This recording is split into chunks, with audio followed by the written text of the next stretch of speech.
எங்கள் வீட்டுக்கு விநாயகர் வந்துட்டார், உங்கள் வீட்டுக்கு விநாயகர் வந்துட்டாரா? தயவு செய்து மண்ணுக்கு பாதிப்பு ஏற்படுற மாதிரி பிளாஸ்டர் ஆஃப் பாரிஸ் இந்த மாதிரி கெமிக்கலான விநாயகரை வாங்கி கரைக்காதீங்க.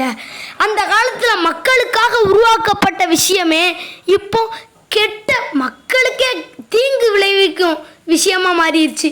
என்ன விஷயம் தெரியுமா?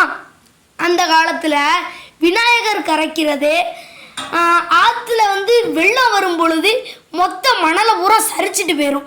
நீர் சேமிப்பு ரொம்ப கம்மியாக இருக்கும், தண்ணி வற்றி போயிடும். இந்த களிமண்ணில் நீர் சேமிப்பு தன்மை ரொம்ப அதிகமாக இருக்கும். அதனால் விநாயகர் செஞ்சு 3 நாள் கழித்து தான் ஆற்றுல கரைப்பாங்க. ஏன் தெரியுமா?